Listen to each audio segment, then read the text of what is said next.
Welcome to Wisdom for Life, where we sift through philosophy to find practical advice that you can use in your everyday life. Hi, I'm Dan Hayes, and I'm joined by my co-host, Dr. Greg Sadler, and today we're talking about doing a deeper dive on negative visualization, but also positive visualization. And these are practices that I think some of our listeners will be already familiar with if they're into Stoic philosophy and practice.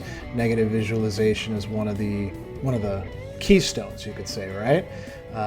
Most of the great sources out there talk about it, but we want to go a little bit further into it. We've talked about it on the show before. We've used it as a practice that we walk people through at the end, but there's so much more to it that we wanted to discuss it a little bit more and talk about how other schools or approaches have looked at visualization as well. Mm-hmm. And so to do a really quick recap of negative visualization, at least within the Stoic school and what we've spoken about before, is a idea of bringing forth the potential outcomes, specifically what would be considered bad outcomes, and one, looking at them and creating better potential outcomes by like thinking through how you could deal with them, as well as to really realize that these things themselves are indifference and they don't have a value of good or bad, but it's this putting us in these challenging situations that we can then more easily practice our virtue. Yeah, so that's a good sort of thumbnail sketch of it, and we're going to go a little bit deeper into that a little bit later on in the program. But first we wanted to talk about, well, when we bring up this word visualization, it's already got a lot of baggage associated with it. So we wanted to clarify what we mean and what we don't mean by that. So the kind of visualization that we're talking about is using our capacities, and the ones that are the most important are imagination and memory, and also our, whatever we want to call it, our will, our capacity to choose. Because when we direct our attention to something, or we tell our imagination, hey, put this up in front of our whatever we want to call it, put it on our mental TV, or play it for me, we're deciding what to do. And this gets talked a lot about in philosophy, as well as in psychology and in a lot of religious traditions where it's been used. And a prime example of this that I just want to mention, but we're not going to go into too much because there's probably not a lot of people listening because they want to learn about René Descartes in particular. But if you look at René Descartes' meditations, they're actually designed to do exactly that. They are having the person walk through a bunch of things that we can call visualizations. Imagine that I don't actually have a body. Well, that's using your imagination to try to resolve something. Or imagine if there is like an evil demon that is totally devoted to deceiving me, and it's this very powerful. What would I actually be able to get out of that? That's where the famous Cartesian cogito comes from. So I just wanted to bring that up as an example of some famous philosopher who we don't usually think about as engaging in spiritual practices or philosophical practices, as somebody who really centered his work around that. And we want to be careful not to think about visualization as it's often used in, say, graphic design, or in talking about tech issues, right? Where we visualize a process or a project and we turn it into something like a diagram. You could, in fact, use things like that, and we do, to support the internal visualization, but that's an externalization, right? If you come up with a nice, what do we call those, infographic, right? That's a visualization. Oh, yeah. Or we talk about data visualization as well. That's cool, that's useful, but that's not what we're talking about here. The other thing that we're not talking about, and this is going to lead into a little bit of a side discussion, We're not talking about imagining doing something like playing basketball well. There's studies out there that say that they prove that if you like imagine shooting hoops, you actually get better at shooting hoops. I'm not quite so sure if that's the case or not.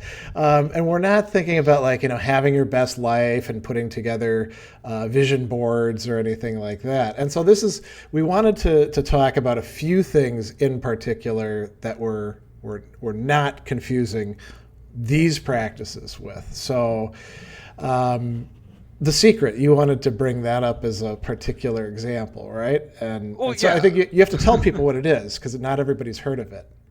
Yeah, so the secret is one of those, kind of under the umbrella of positive thinking, this idea that you can create through your mind positive outcomes in the real world by, staying positive and focused on your goals in your mind, to ignore self-doubt and criticism within your mind, and to visualize and concentrate on what you want, and this will somehow result in you eventually having it.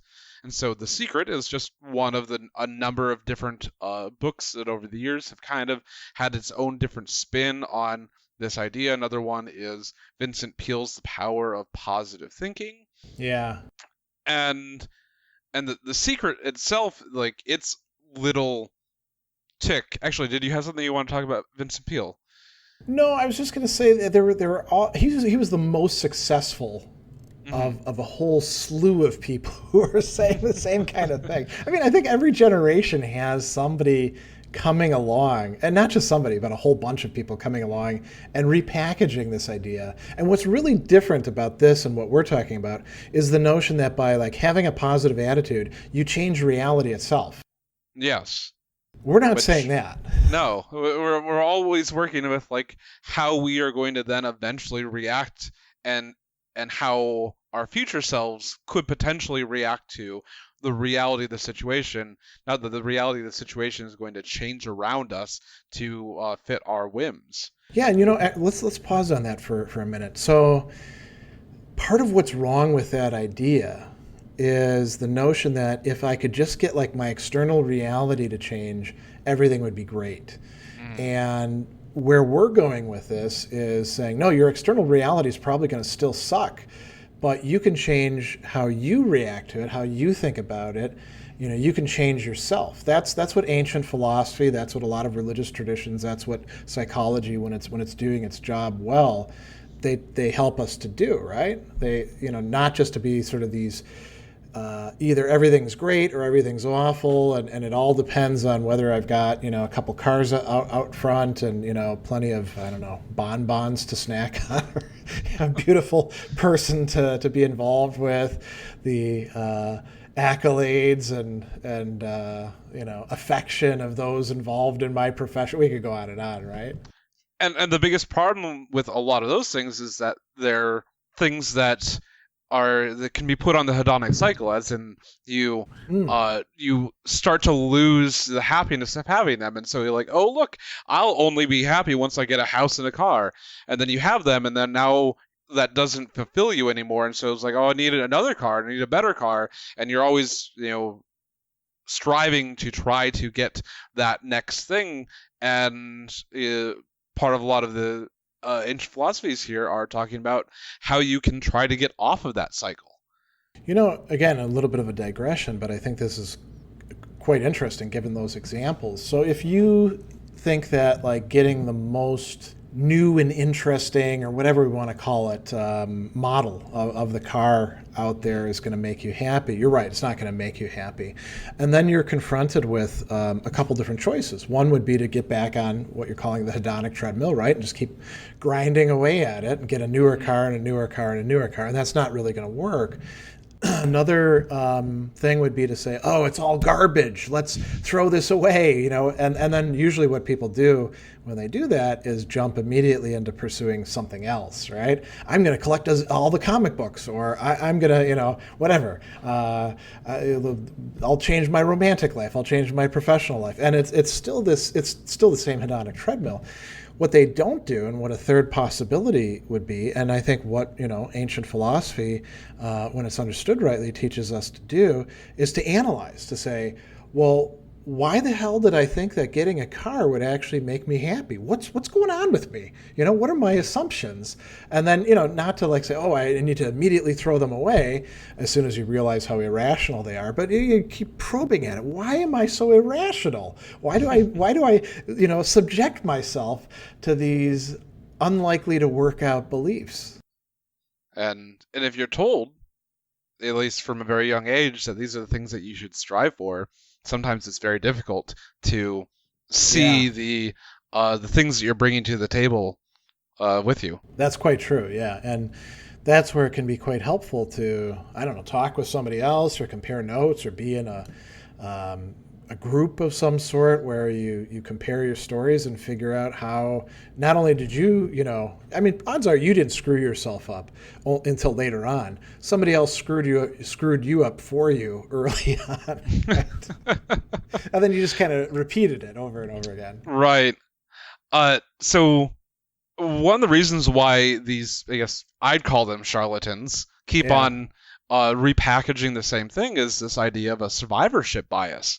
And when survivorship bias, yeah. So for example, if I have 1,000 emails and I send out to 500 of them, this stock is going to go up, and then I send another 500 to the other 500, this stock is going to go down, and on the next day it goes up. Well, I throw out the second half and I only choose the first half and I subdivide them and say this other stock will go up or down tomorrow, and you keep on doing that. You do that for several weeks, and all of a sudden you've got this group of maybe 10 people who have heard you for several weeks be absolutely correct over and over and over again, and so they think that you are the best stock guru there is, and everyone else forgets that you were wrong. Well, or you don't even interact with them. There's they got wrong, and so you don't even talk to them anymore. And so with survivorship bias, you hear these people that are promoting this idea, and those are the ones that just happen to become successful. It wasn't because of this. It was actual process. Maybe 1,000 people tried this. One person succeeded at whatever they're trying to do, but that one's the one that you actually hear about, and so you follow what they're saying. And those will be the testimonials in the book or video or whatever it's going to be. Yeah. That's actually a great way to explain how these things maintain their hold on so many people. And to go back to what we are talking about here then. So I've used the term spiritual practices. That's something that comes from this guy Pierre Hadot, who wrote a set of books devoted to philosophy as a way of life. One of them is called Philosophy as a Way of Life, but there's a whole bunch of other ones as well, including a new set of translations out, by the way, by oh really? Yeah, Matthew Sharp, and I forget who the other person involved with it was, and I only know because I got sent a copy, and I haven't read them yet, but I imagine they're going to be quite interesting. But another really great way of talking about these practices, Michel Foucault used the term technologies of the self. I kind of like that because, and I'm not a big let's hack our programming kind of guy. I don't usually use all these tech metaphors, but I do kind of think that our capacity to analyze ourselves, oftentimes with help from others, saying, hey, man, you're screwing up. What's wrong with you? I've noticed this about you. And then to use our ability to choose, the thing we call the will, this capacity for choice, to gradually change our habits and, undermine wrong-headed assumptions, replace them with better assumptions. I think what we are really talking about here is something like a kind of technology that allows us to change ourselves for the better. And the emphasis there is on changing ourselves, not just changing some little bit of ourselves, like whether we, recite some mantra to ourselves as we get up in the morning, some positive thinking thing, but really working on what makes us tick? And I think one of the questions we do have to keep on asking ourselves is, man, why am I so screwed up? The other thing I'll mention too with this, and we were talking about this before the show, so going back to things like The Secret, if you don't get the results that you want, this kind of ties in with the survivorship bias. The response can always be, oh, you didn't work the system properly, right? Oh, yeah. Now, what's to keep somebody from saying that about Stoicism? You know, that you know, if things don't go well with negative visualization, so, well, you're not doing it right. Mm-hmm. Is there a difference between that and the guru saying, oh, you didn't work the system right? I think there is. What do you think it is?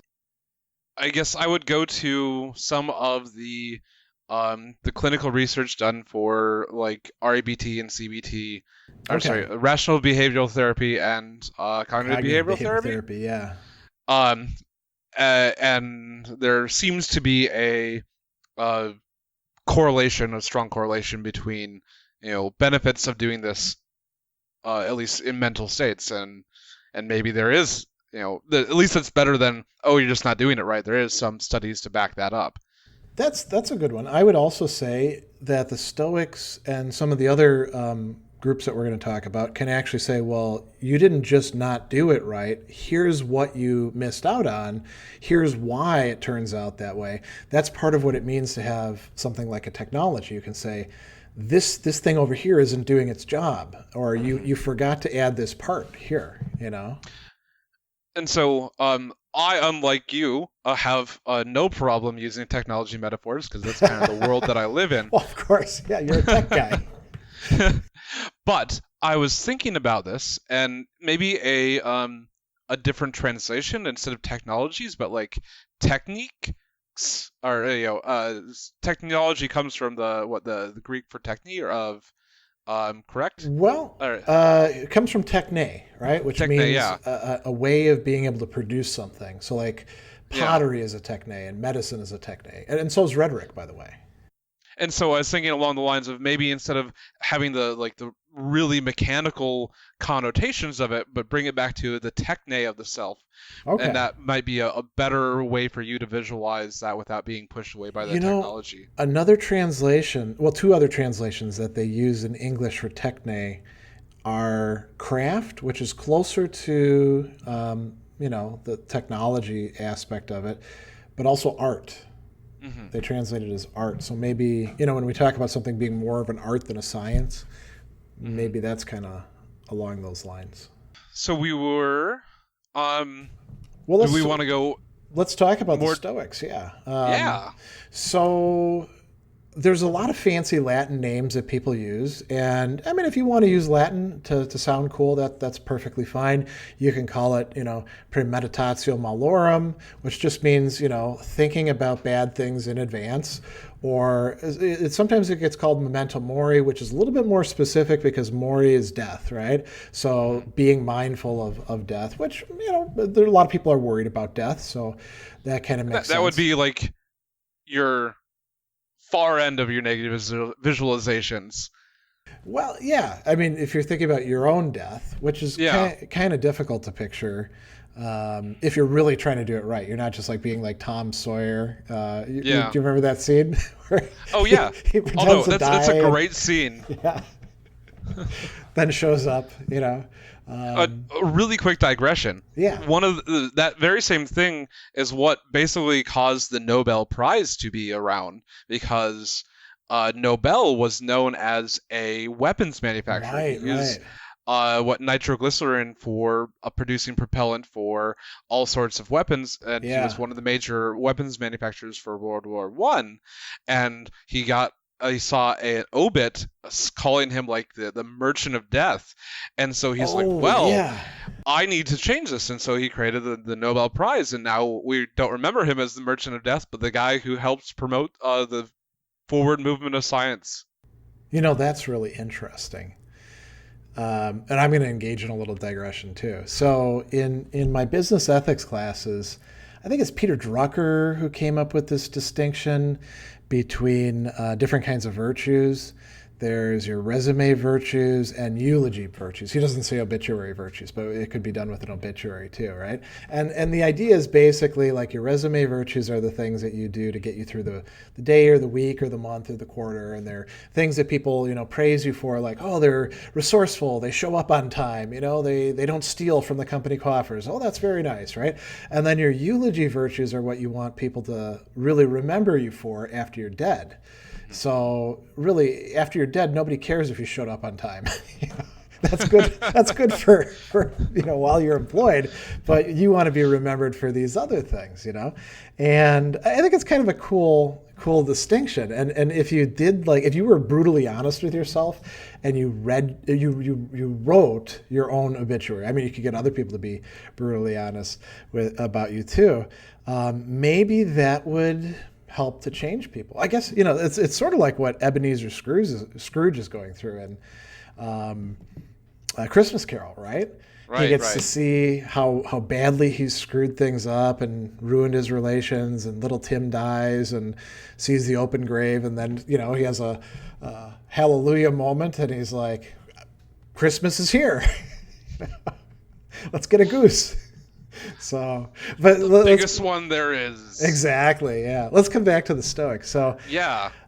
So, like you were saying, basic idea is visualizing something. It doesn't necessarily have to be like necessarily a visual image. You could imagine like what it's like to get stabbed, or burned or anything like that. It could be tactile. It could also be about the feelings that you're going to encounter. And the idea is you take something, and this is where it gets in some of the questions we'll consider later. It doesn't have to be something super major, right? It could be something fairly small to start with. Like, for example, I have this camera that I use for my filming, and what if I lost the battery? Well, then, I wouldn't be able to video record. And wouldn't that be a calamity? Because then I couldn't get the videos done that I need to do for my students, and that you can start spiraling, right? And then, my class will be behind, and then, right? So you can start out with imagining these things, and then you just kind of do what? What's different between this, what we're talking about, and panicking or catastrophizing or ruminating? The first thing is to realize that it's an indifferent, that your happiness and your equanimity, or your even-mindedness or even-keeledness are not dependent upon these external things. And then, so if you say realize that, what if somebody doesn't feel that way? What if losing this water bottle is really going to screw up my day?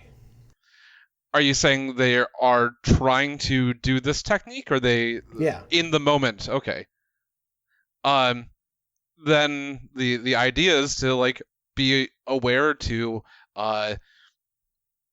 examine your mind state and why you think that this thing is actually of value. So you have to remind yourself, right? You got to do a bit of self-talk, you might say, or coaching. It could be helpful to have, some Stoic writings on the side, first times that you're doing it, Yeah. I think there's quite a few examples in Marcus Aurelius of doing exactly this. Oh, yeah. Good point. There are lots of little, rather short ones, and you can find the ones that reference this particular practice and like, oh yeah, do that, and realize, do the deconstruction if you want, or, what is this bottle but a bit of water and a bit of plastic, and what is plastic but a long dead tree and a bit of sun, and and what is a tree? Some energy from the sun, right? Yeah. And is that thing actually all that value? And a little bit of blue dye too, to make it, Oh yeah. Or whatever makes it blue. I don't know what makes it blue, but yeah. Well, so that's a good way of talking about it, and it involves a few other things. You can, if you do feel like something is bad, death, for example. I think a lot of people consider that to be a bad thing. You can think about, well, is this really bad? why do I think it's bad? You know, instead of like just saying, oh, well, I know it's bad. I feel that it's bad. You know, you interrogate those feelings while you're doing negative visualization. And the big thing is the judgments that we are Right. automatically associating with these things. We have these preconceived notions of things being good or bad, and these things can be interrogated, and that is definitely the place of inquiry that you should be asking. Like, why am I feeling bad about this situation? So let me ask you a question, because you've been doing this for quite a while, and I have too. And I think one of the questions that would come up pretty early for a lot of people would be, okay, so I have this thing and it's kind of, I don't know, scaring me or ticking me off or disturbing me in some way. And I look at it and I'm like, okay, well, it's not as bad as I'm making it out to be. And I realize that I've got, the reason why I'm viewing it as bad is because I've got these thoughts that I'm thinking about it, and I'm doing this kind of automatically. What if that person then says, but I can't stop thinking about it that way, or I can't help but think about it that way? What would you say to them then? There's two parts of this question, because I know that there are certain mental conditions which result in right. intrusive, consistently negative thoughts about certain things. Yeah. And for that, I don't think that just trying to think that away is going to be all that successful. Like, you might need some outside help to work through that, or potentially there is a chemical imbalance that is causing some of these things. Outside of that, of someone that is maybe a little bit more neurotypical, then I would definitely say that you could use some outside examples of like journaling about why you think this is bad, Okay. and try to, I don't know, Get investigate a it that handle way. around it, right? Yeah. Yeah, I mean, when people have something where they're like, well, this is bedrock for me, maybe it's not bedrock for you in reality, but it is right now. And so you got to just keep digging away at it. And then maybe it won't change this time that you do it, but maybe 10 times down the line, you have an aha moment and you're like, oh, wait a second, I actually don't have to think about it that way. I think Right. habit plays a big role too, you know? I would absolutely agree that Yeah. especially if you had a entire lifetime of being told that this thing is a good or a bad thing, it's going to take a lot of work to Yeah. try to reassociate those judgments, especially because a lot of our judgments are not like us consciously going through and like, okay, I'm going to add up all the goods and bads about this, or pros and cons of this thing, and Yeah. I'm going to make a final judgment. I do or do not want this thing. I think that's completely right. And I think we also do tend to have, like, thrust onto us the idea that our thoughts and our feelings just are the way they are, and we're kind of stuck with them, you know. And undoing that itself is often, it takes a lot of work, right? And yeah, like I like to have the different view of an emotion, as emotion is something that happens kind of like a sneeze. It Okay. is a perfectly valid thing. It doesn't mean that you have to follow through in whatever that emotion has presented you. I was You know, laughing because I was thinking about like a Kleenex and sneezing into it. You know, is there something like that for sadness or anger or joy, you know? Yeah, I was like, oh, I sneezed anger, and it's like, oh no, it's like attacking me and it's infecting my brain. I now have to follow it and go. Yeah, and it can be angry. contagious for other people too, right? Right. Yeah.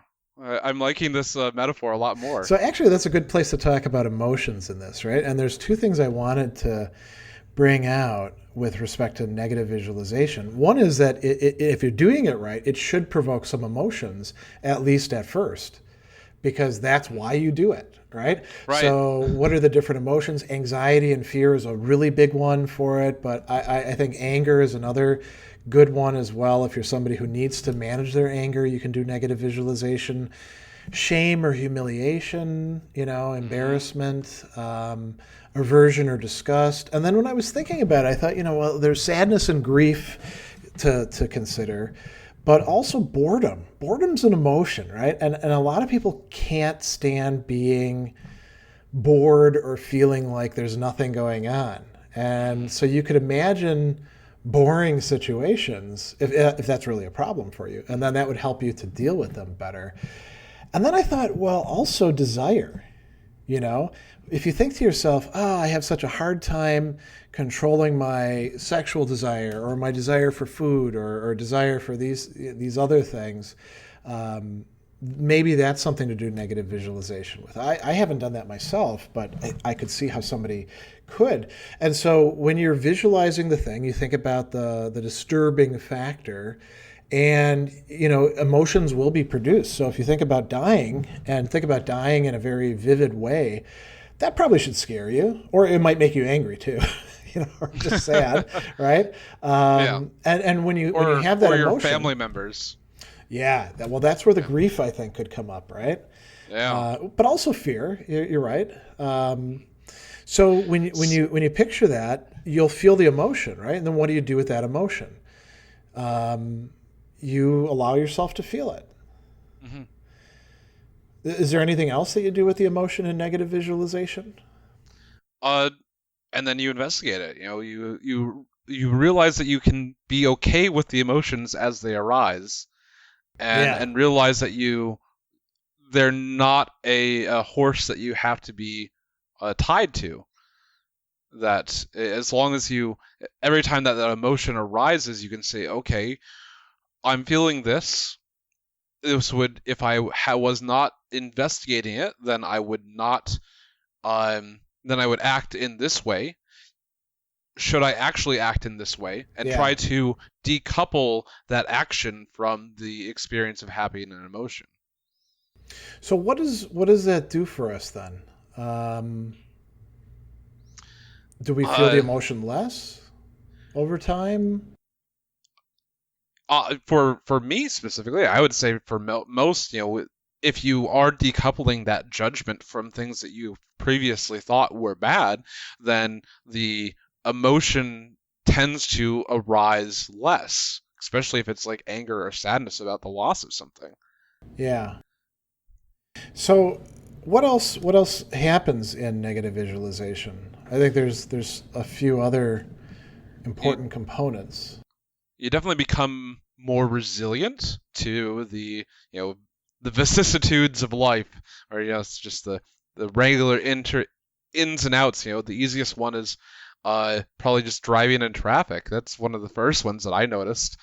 Is like there's constant jostling and bumping, or close calls going on, and you just if you can pull away that anger component, you can much more easily deal with the day and the challenges that are put forth in front of you.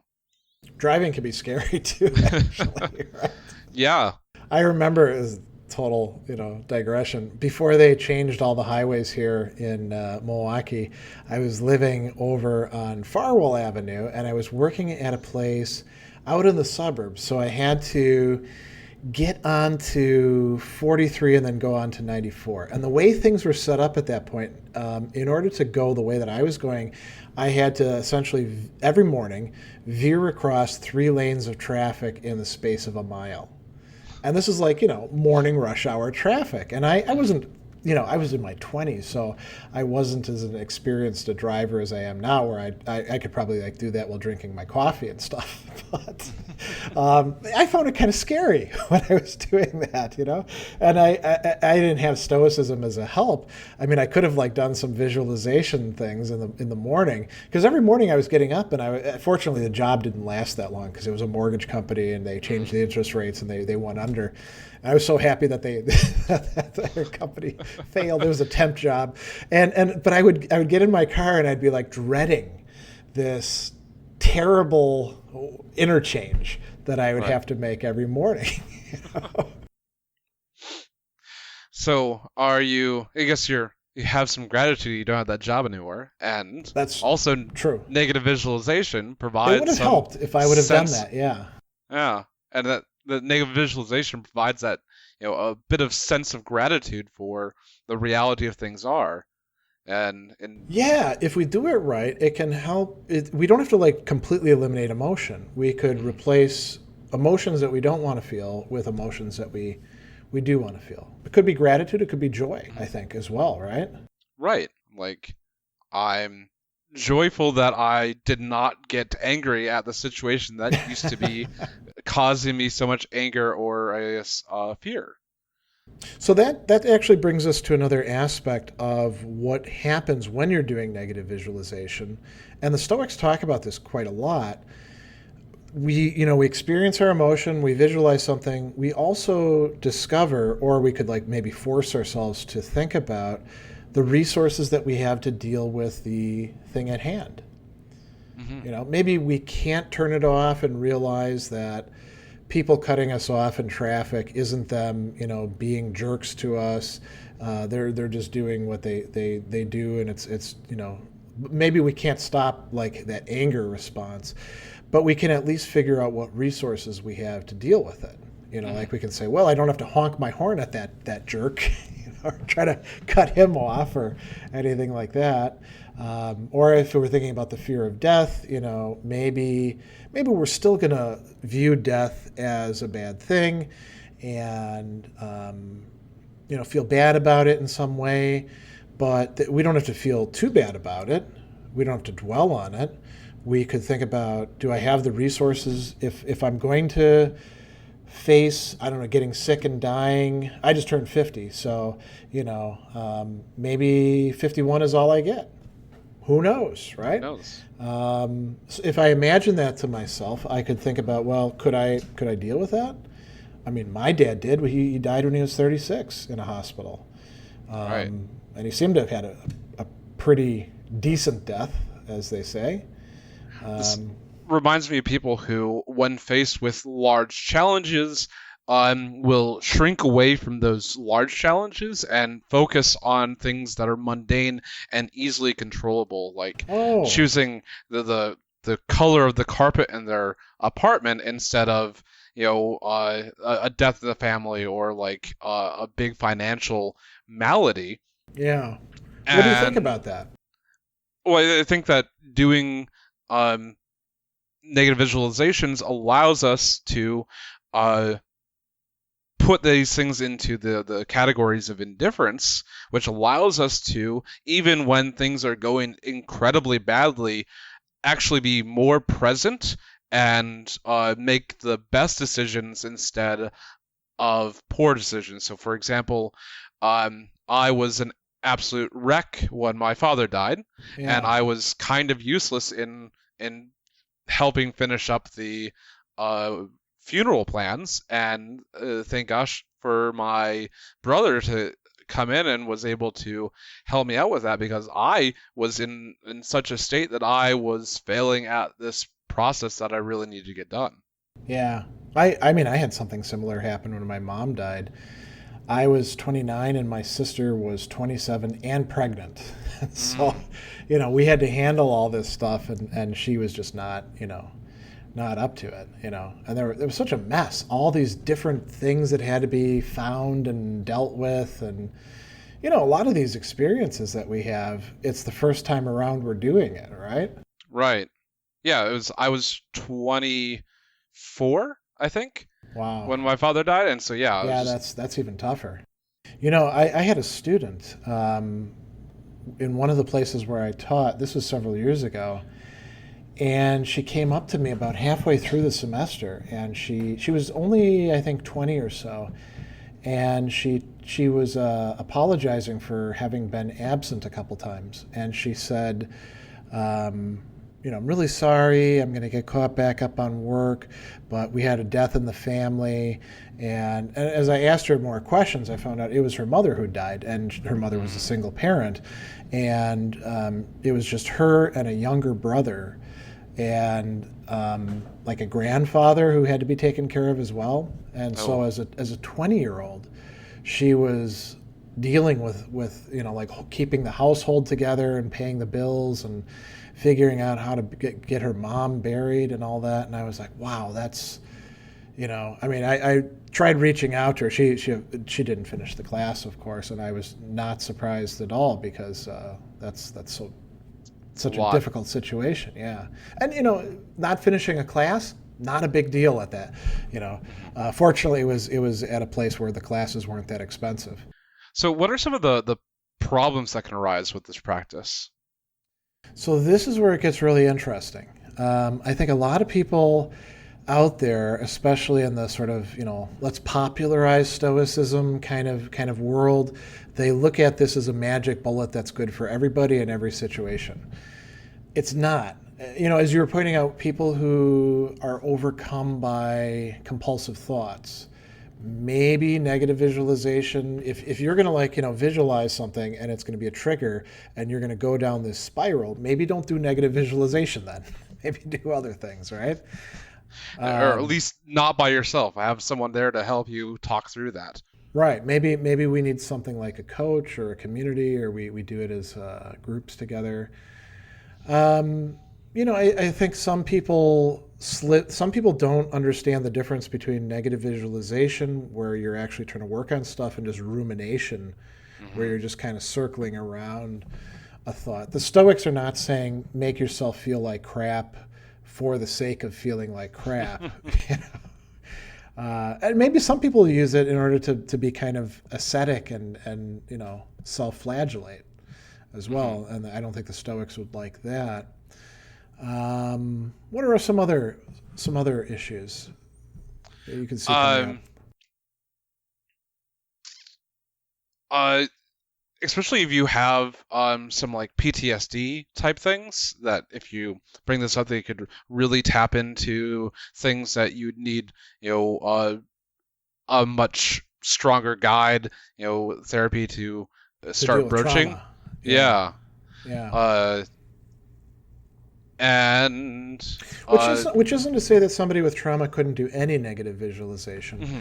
but it wouldn't be prudent to try to think that you're being courageous by taking head on whatever it was that traumatized you, and mm-hmm. then I'll do some negative visualization about that. Maybe instead you do it with I don't know, public speaking, or the meal that you're making not turning out well, or something where there's much lower stakes. Right. And the whole idea is to kind of investigate our judgments about these things, and if you can't get to the place where you're able to investigate, then this is not going to actually help you. Yeah. Another thing that I think can be a problem is thinking that because you've done some negative visualization exercises, now you're ready to walk into the situation, whatever it's been that you've been prepping for, and you're going to be totally A-okay. It's sort of like, in martial arts, doing a bunch of forms and a little bit of sparring with people, and then, walking across the street to the bar and being like, all right, who wants to fight? Uh-huh. I don't know that's the best way to do things. It reminds me of the map is not the terrain. Oh, right. Yeah. From there was a movement that talks about that all the time, and they're still around in New York. There was a guy, Hayakawa, who was associated with them. It was linguists and psychologists who'd constantly talk about that. But the basic idea here is that a map Institute for is General Semantics. That's what it was. Okay. Yeah. I'm not familiar, but the idea is a useful idea, which is that a map is a lossy version of the reality that you're living in, and so anytime that we are visualizing things, we can't visualize every different permutation, and life is going to throw something at us, and it's not going to always work, but it's better than doing nothing at all. True, yeah. And so I think that's kind of a good segue into talking about, well, how do you actually do this? Should one have a particular time of the day to do negative visualization, or, Yeah, I think it's easy to either set up morning or night. I'd actually say morning is probably really good, because you can think Why? because you're prepping for the day. Okay. And you're okay, I can think of okay, there's going to be a whole bunch of annoying people on the road, and then I'm going to go into work, and I've got to gonna have all these coworkers that like maybe are jostling for permission or position to get a better promotion over me, and so they might be backstabbing and whatnot, and maybe my just presented as if your like boss hates you and all. Man, you got a rough job. Yeah.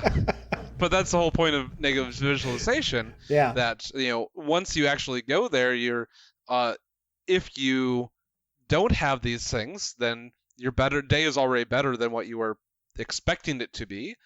As well as if these things do happen, you have at least some work towards dealing with them in a more calm and forward moving way. Yeah. And I think sometimes maybe if you know you're about to go into something that's going to be difficult for you, you could do negative visualization. Like you take 5 minutes and you don't go to the meeting right away. And this is, so we wanted to talk about a few examples of this. I had a client who was a really high performer. He was a CIO of a major corporation, and he would go into these high pressure meetings, and he wasn't the normal anger management kind of person that I work with, where we have to teach him like not to blow up at people and not to blame everybody else for their anger. He really had it put together.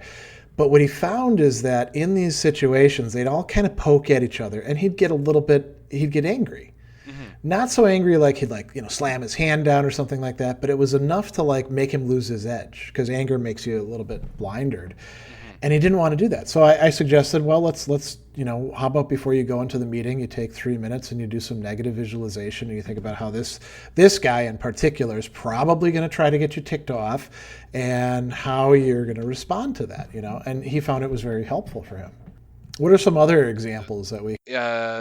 relationships between two individuals, and one wanting the other one to do something for the other, but are maybe remiss to actually ask them, and then they get angry when they don't do things. Difficult conversations, right? Everybody's got some meetings or conversations they're not looking forward to. Mm-hmm. I'll tell you something this is kind of funny to talk about at this point in time. You'd never guess this from today. When I was in high school, my freshman year, I was so shy when it came to the opposite sex that I had a hard time calling girls on the phone. Oh, yeah. Yeah. I mean, I have to steel myself to do it. What's so scary about that, right? Well, so you're feeling that fear and anxiety from that. Exactly. And there's so many other people who do that. And it could be not just relationships. It could be well, there's this pressing business thing that I need to take care of, but I don't know if I want to send this email or not. And then you don't send the email, and now it's a week later, and you're like, well, I'd better write a longer email, to explain why I didn't email right away, and then you don't do that, and it gets to be this big thing, right? And then what do you do? You just bury it. Or grief or potential grief of you've got an older relative that's a good one, yeah. And you're I really need to call, or I need to go visit, but you're so worried about what it's gonna feel like when they actually die, that your entire perception of their interaction with them is always in this pre-death stage, instead of actually enjoying the life of the person when you can enjoy it. That is a big problem. You're right. And negative visualization, I think, could actually help out quite a bit with that. And in a way, it makes you able to be... we talk about the Stoic virtues, right? Justice, prudence, courage, temperance. It makes you able to be a juster person in the sense of being able to give other people what they deserve. Your aged relative, what they don't deserve is you bringing all your hang-ups that get in the way of actually having a human interaction with them, Right. You just want somebody to be nice and visit them. So, and I'd even say it's even greater if it's you have a sick and dying child, that's right. Yeah, that's even at least the person that is old kind of has a better ability to realize they're at the end of their life, whereas that of a child would have a much more difficult time understanding what is happening. It's interesting too. I mean, this could be used for parents who are dealing with things that they kind of feel. like when they have to give the talk about sex to their kids, right? I mean, I remember, my mom was so embarrassed that she actually she just like buy books and slip them into my bookshelf. Like, I was supposed to find them and think like I'd put them there or something. I had the same thing happen. Oh, really? That's so funny. But I mean, if you think about it, that's not a very effective mode for dealing with this stuff that you really is very important and you need to deal with, And so it could be that, or it could be finances, or it could be like, I don't know, all sorts of other things, Yeah. In order to be there for your kids, maybe negative visualization is something you'd want to be able to do. Or if they're getting bullied, and you're going to actually go and talk to the parent of the kid who's doing the bullying, odds are that parent is probably a jerk, so it's not going to be a pleasant conversation. So maybe you do some negative visualization before that too. Right. Also, I love you, Mom. So I did want to talk, we were going to talk a little bit about positive visualization. And so we should talk very briefly about the Epicureans. The Epicureans are a different school than the Stoics. And they would actually say it's bad to do negative visualization, because the Epicureans think that a pleasant life is what you want. So why would you subject yourself to these negative emotions? Instead, you should think about happy things that you enjoyed. And this is a way to actually get more pleasure out of a situation. So imagine like you had a candy bar, the candy bar was so good, but it's in the past. Well, bring it in your memory into the present and think about how great that candy bar was. Maybe tough to do with a candy bar. Maybe you could do it with a concert, There you go. Wow. Or a relationship or something like that. And that way you can have a more pleasant life. And when I was thinking about this, I thought, well, I mean, do the Stoics have anything like that? And I think, yeah, actually they do. They have some positive visualization things. Epictetus, at one point, he's talking about, you're going to try to resist some pleasure, not giving into it. Think about how good you're going to feel down the line having resisted it. How much better off you're going to be. Right? Mm-hmm. Well, I think that's a kind of positive visualization exercise, right? As well as the progress in changing your values, or you're like, oh, I realized that I got angry at this thing, and maybe in the future I won't go off the rails on the situation that is constantly kick me in the butt and like putting me down. Like if I'm angry at work and then no one wants to actually work with me, that anger is causing me a negative outcome. Then if I can figure out how not to get angry, then I can maybe have some positive outcomes from doing things a little bit more virtuously. Yeah, and so do you think that's the sort of thing that maybe a person should also do like once a day or at certain given times, like sort of thinking about how they're going to make progress, or is that sort of like doing wishful thinking? I think if you're going to do it regularly, the period must be much larger. If you're doing that daily, I think it's not going to be particularly useful, because you're anticipating something, and like they say, there's studies about saying that you have less motivation to do something once you've told other people to doing it. And so you're telling yourself that you're going to do this thing and it's going to be great, and then you have maybe less motivation to actually do the negative visualizations itself. Okay, yeah. That makes a lot of sense. And one thing that you could potentially do if you want to take the negative visualization to like even a greater level is you could actually put yourself in situations that would have made you feel negatively in other ways. And so, for example, get a onesie and walk through a mall could be something of like, I don't care what I look like, and I don't care how people are reacting to me. And you can visualize that. Yeah. But there's another thing of actually experiencing it and putting yourself in that particular situation. Yeah. That's a great one. Or what is that thing that you can buy on TV? The Snuggly. It's basically like a blanket and a onesie at the same time. A Snuggie, yeah. Yeah. We had a few questions that we found about this. I think maybe we'll probably unless we blow through them real quick, we'll probably only have time for one. So pick your poison. Which one should we take? The second one. Okay. Do you want to read it, or you want me to? Sure. So we're thinking about bad things before they happen, and if they do, how situations could go wrong, the worst outcome given circumstances, etc., all for the purpose of better preparing ourselves. I believe I understand the motivation behind the teaching. If I am incorrect in my understanding thus far, please let me know. When I lose the value in the idea, where I lose the value in the idea is that there is an unspoken assumption that what could happen, whatever it may be, is bad. Forget not that it is this simple philosophy telling us to love our fates, or amor fati, which is the teaching I've come to really appreciate. We are assuming that this bad thing we are preparing for is actually bad, and are trying to fix the problem when it may not necessarily be bad at all.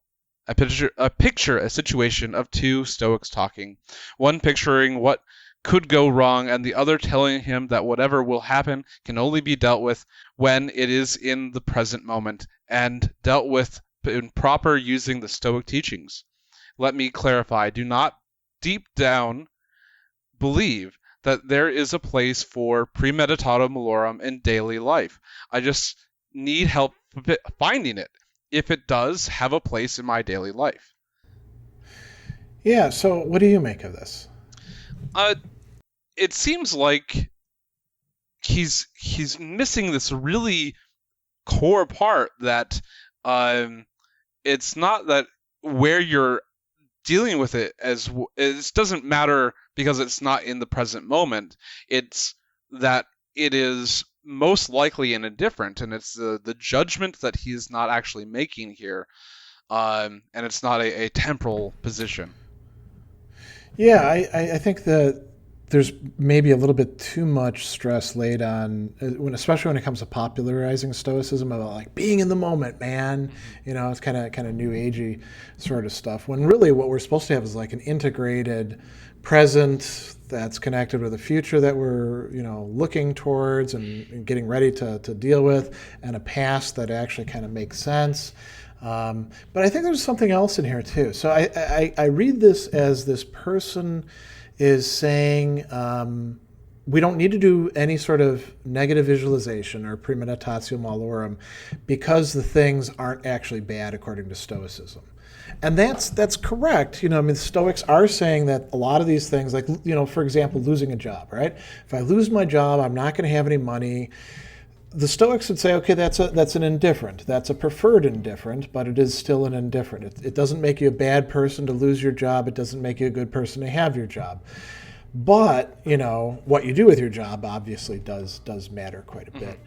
And I think the mistake that's made here is not realizing that the reason why we need to do negative visualization is because even if we've heard this Stoic doctrine about the indifference, that doesn't mean that we actually believe it. And that's part of how screwed up we are. Right. We think that things that aren't bad are actually bad. I think we're getting low on time, so we got to bring this to a close.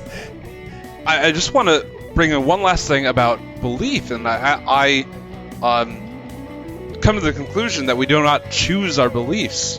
That I can't believe that I am a unicorn. I have to come to these conclusions, and only once we are presented with enough evidence that this is not the way something is, do we then change our beliefs. Well, that's good to close on. I think we can skip the quote and just say thanks to everybody for listening. Thank you.